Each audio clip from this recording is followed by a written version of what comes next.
Hi అండి, అందరికీ నమస్తే. శ్రీ పంచముఖ హనుమాన్ యొక్క కథ గురించి ఇప్పుడు మనం తెలుసుకుందాం. శ్రీ పంచముఖ హనుమాన్ యొక్క మూలం హనుమంతునికి శ్రీరాముడి పట్ల ఉన్న భక్తిభావం, 5 ముఖాల పంచముఖ ప్రాముఖ్యత, వాటి దిశల గురించి పూర్తిగా ఇప్పుడు మనం తెలుసుకునే ముందు అందరూ కూడా భక్తితో జై హనుమాన్ అని కామెంట్ చేయండి. ఆ హనుమాన్ యొక్క ఆశీర్వాదం ఎప్పుడూ మీకు అందుతుంది, సకల శుభాలు చేకూరుతాయి. ఇప్పుడు మనం పంచముఖ హనుమాన్ యొక్క కథ గురించి తెలుసుకుందాం. పంచముఖ ఆంజనేయుడు అంజనాదేవికి వాయుదేవుని వరప్రసాదం వల్ల శివాంశ సంభూతుడైన ఆంజనేయుడు జన్మిస్తాడు. కాబట్టి ఆంజనేయుణ్ణి పవనతనయుడు, వాయుపుత్రుడు అని పిలుస్తారు. చిన్నతనంలోనే ఆంజనేయుడు సూర్యుని చూసి ఒక పండుగ భావించి తినటానికై సూర్యుని వద్దకు ఒక్క ఎగురు ఎగిరి పైకి వెళుతాడు. ఈ విషయం తెలుసుకున్న ఇంద్రుడు తన వజ్రాయుధంతో ఆంజనేయుని ఎడమ దవడపై బలంగా కొట్టడం వలన హనుమ అనే పేరుతో పిలువబడి హనుమంతుడుగా మారాడు. హనుమంతుడు ఒక మహిమాన్వితమైన వానరుడు కాబట్టి ఈయనను మారుతి అని కూడా పిలుస్తారు. రామాయణం ఇప్పటి వరకు వ్రాయబడిన గొప్ప కథలలో ఒకటి, మరియు ఇది సొంత నవలలకు అర్హమైన పాత్రల కథలతో నిండి ఉంటుంది. శ్రీరాముని పరమభక్తుడైన హనుమంతుడు మన హృదయాలను నిరంతరం వెచ్చబరిచే ఒక ప్రియమైన దైవం. శ్రీరామునిపై సముద్రమంతా విశాలమైన ప్రేమతో హనుమంతుడు తన ఛాతీని చీల్చి లోపల ఉన్న శ్రీరాముని భక్తి చూపించాడు. తన బలం, ధైర్యం మరియు శ్రీరాముని పట్ల భక్తికి ప్రసిద్ధి చెందిన ఇతను మానవ రూప వానరంగా చిత్రీకరించబడ్డాడు మరియు హిందూ ఇతిహాసం రామాయణంలో ప్రధాన పాత్రలలో ఒకడు. రావణుల మధ్య జరిగిన యుద్ధంలో ఇతను కీలక పాత్ర పోషించాడని నమ్ముతారు. హిందూ పురాణాల ప్రకారం హనుమంతుడు వాయుదేవుని కుమారుడు మరియు అతన్ని ఆంజనేయ, మారుతి అని కూడా పిలుస్తారు. అతను శ్రీరాముని పట్ల తన అంచలంచలమైన భక్తికి ప్రసిద్ధి చెందాడు. నిస్వార్థమైన సేవ, ధైర్యం, విశ్వాసానికి ప్రతీకగా పరిగణించబడతాడు. హనుమంతుడు తన అపారమైన బలం మరియు ధైర్యానికి ప్రతీకగా గదను మరియు భుజాలపై పర్వతాన్ని మోస్తున్నట్లుగా తరచుగా చిత్రీకరించబడతాడు. శత్రువులపై హనుమంతుని అజేయమైన ధైర్యాన్ని అనేక కథలు గానం చేస్తాయి. ఇవి అతన్ని చరిత్రలోనే అత్యంత అజేయమైన యోధులలో ఒకరిగా నిలుపుతాయి. ఆయన ప్రపంచవ్యాప్తంగా లెక్కలేనంత మంది భక్తులు పూజించే ఆరాధ్య దైవం కూడా. ప్రఖ్యాత సాధువు తులసీదాస్ హనుమంతుని గుణగణాలను, కీర్తిని గౌరవిస్తూ హనుమాన్ బహుక్ అనే ఒక అందమైన భక్తి ప్రార్థనను రచించారు. అంతేకాకుండా ప్రఖ్యాత కవి, సన్యాసి అయిన సూరదాస్ హనుమంతుని భక్తి, ధైర్యం మరియు విశ్వసనీయతను కీర్తిస్తూ స్తోత్రాలు మరియు పద్యాలను రచించి భక్తుల హృదయాలలో ఆయన ప్రాముఖ్యతను మరింత సుస్థిరపరిచారు. పంచముఖి హనుమంతుడు 5 ముఖాలు కలిగిన హనుమంతుని రూపం. ఈ 5 ముఖాలు ప్రకృతిలోని పంచభూతాలైన గాలి, నీరు, అగ్ని, భూమి మరియు ఆకాశానికి ప్రతీకలని నమ్ముతారు. ఇక ఈ కథ హనుమంతుని పంచముఖి అవతారం మరియు దాని వెనుక ఉన్న అద్భుతమైన కథను, రహస్యాన్ని వివరిస్తుంది. శ్రీ పంచముఖ హనుమాన్ యొక్క మూలం గురించి తెలుసుకుందాం. శ్రీ పంచముఖ హనుమాన్ రామాయణంలోని ప్రధాన పాత్ర అయిన హనుమంతుడిపై ఆధారపడి ఉంటుంది. రాముడిని, లక్ష్మణుడిని కాపాడటానికి హనుమంతుడు తన తోకను ఉపయోగించి ఒక తాత్కాలిక కోటను నిర్మించాడు. రావణుడి కుమారుడైన ఇంద్రజిత్తును రాముడు సంహరించినప్పుడు రావణుడు రామాయణం విషయంలో సహాయం కోసం తన సోదరుడైన అహిరావణుడి ఆశ్రయిస్తాడు. పాతాళలోకపు రాజు అహిరావణుడు సహాయం చేయటానికి ముందుకొస్తాడు. ఈ కుట్ర గురించి తెలుసుకున్న విభీషణుడు రాముడిని హెచ్చరిస్తాడు. హనుమంతుడిని కాపలాగా ఉంచి రామలక్ష్ముల గదికి తాళం వేసి ఉంచమని ఆజ్ఞాపించారు. అహిరావణుడు గదిలోకి ప్రవేశించడానికి చాలాసార్లు ప్రయత్నిస్తాడు, కానీ హనుమంతుడు ప్రతిసారి అతన్ని అడ్డుకుంటాడు.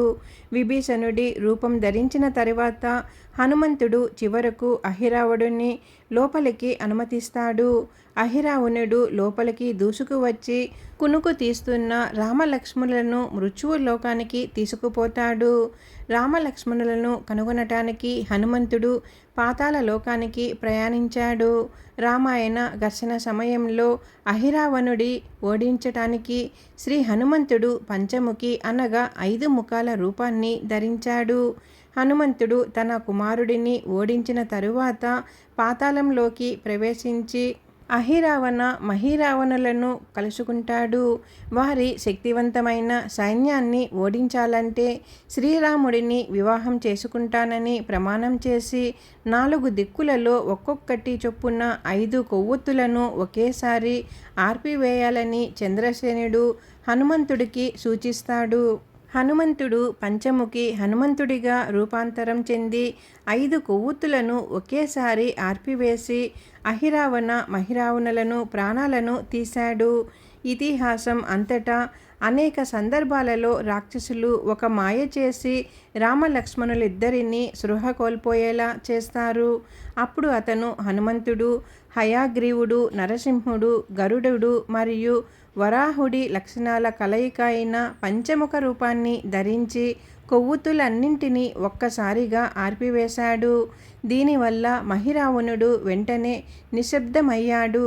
ప్రసిద్ధ గాథకు విరుద్ధంగా మంత్రాలయ పుణ్యపురుషుడైన శ్రీ రాఘవేంద్ర తీర్థుల ఉపాసన దేవత శ్రీ పంచముఖ హనుమంతుడు అని భావిస్తారు.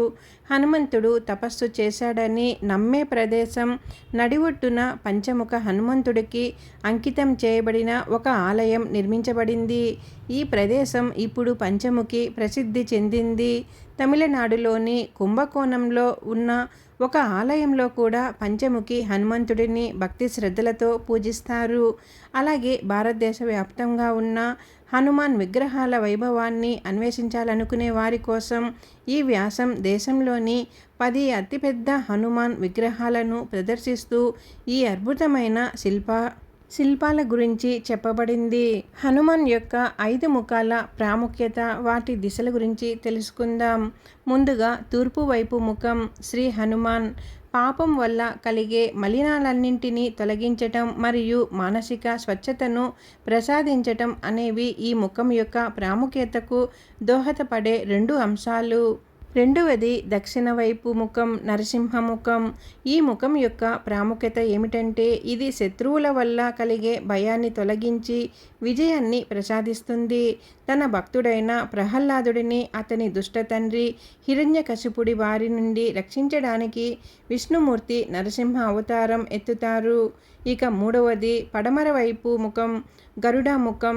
శరీరంలోని అన్ని హానికర ప్రభావాలను తొలగించడం, అలాగే దుష్ట మంత్రాలు, చేతబడి ప్రభావాలు మరియు ప్రతికూల ఆత్మలను తరిమి కొట్టడం వంటివన్నీ ఈ ముఖం యొక్క ప్రాముఖ్యతలో ముఖ్యమైన అంశాలు. ఈ పక్షి విష్ణుమూర్తి వాహనం మరియు ఇది మరణం మరణాంతరం జీవితం రెండింటి రహస్యాలను వెల్లడించగలదని అంటారు. గరుడ పురాణం అనే హిందూ గ్రంథం ఈ సమాచారం ఆధారంగానే రూపుదిద్దుకుంది. ఇక 4వ ముఖం ఉత్తర వైపు ముఖం వరాహముఖం. గ్రహాల ప్రతికూల ప్రభావాల వల్ల కలిగే కష్టాల నుండి రక్షించి అష్ట ఐశ్వర్య 8 రకాల విజయాన్ని ప్రసాదించడంలో ఈ ముఖం యొక్క ప్రాముఖ్యత అనేది ఉంది. వరాహ అని పిలువబడే విష్ణుమూర్తి యొక్క ఈ అవతారం భూమిని తవ్వడానికి కారణమయ్యింది. ఇక చివరిగా 5వ ముఖం పైకి అభిముఖంగా హయగ్రీవ ముఖం. ఈ ముఖం ధరించిన వారికి జ్ఞానం, విజయం, మంచి వివాహం మరియు సంతానాన్ని ప్రసాదిస్తుందనేది దీనిలోని అర్థం. హనుమంతుని అవతారం పంచముఖ ఆంజనేయుడు. తరచుగా పంచముఖి ఆంజనేయ అని పిలుస్తారు. ఇది శ్రీ హనుమంతుడిని విస్తృతంగా పూజింపబడే అవతారం. శ్రీ హనుమంతుడిని ఆంజనేయుడు అని కూడా పిలుస్తారు. దీని అర్థం అంజనా కుమారుడు. తన ఆకర్షణ మరియు అంచెలంచెలమైన భక్తితో హనుమంతుడు ఒక ప్రజాదరణ పొందిన దైవంగా నిలిచిపోయాడు. ప్రపంచం ఆయన 5 ముఖాలతో కనీసం ఒకదాని నియంత్రణకు లోబడి ఉందనే వాస్తవంలో ఆయన విశ్వాసులందరూ ఓదార్పు పొందవచ్చు. అవి ఉత్తరం, దక్షిణం, తూర్పు, పడమర మరియు పైకి దిక్కులపై జాగ్రత్త మరియు ఆధిపత్యాన్ని కూడా సూచిస్తాయి. తెలుసుకున్నారు కదండి. పంచముఖ హనుమాన్ యొక్క కథ, శ్రీ పంచముఖ హనుమాన్ యొక్క మూలం, పంచముఖ హనుమాన్ యొక్క ప్రాముఖ్యత, వాటి దిశల గురించి పూర్తిగా తెలుసుకున్నారు కదా. ఈ వీడియో మీకు నచ్చినట్లయితే ఛానల్ సబ్స్క్రైబ్ చేసుకోండి, లైక్ ఇవ్వండి, జై హనుమాన్ అని కామెంట్ చేయండి. ఆ స్వామివారి రక్ష ఎల్లవేళలా మీకు, మీ కుటుంబానికి అందుతుంది. మన ఛానల్ కొత్తగా చూస్తుంటే ముందుగా మన ఛానల్ సబ్స్క్రైబ్ చేసుకొని ఛానల్లోకి వెళ్ళి మన వీడియోస్ అన్నీ కూడా చూడండి. ఎలా ఉన్నాయి ఏంటి అనేది కామెంట్ చేయండి. ఓం ఆంజనేయాయ నమః. ఓం ఆంజనేయాయ నమః. ఓం ఆంజనేయాయ నమః. జై హనుమాన్, జై శ్రీరామ్, జై జై శ్రీరామ్, జై శ్రీరామ్.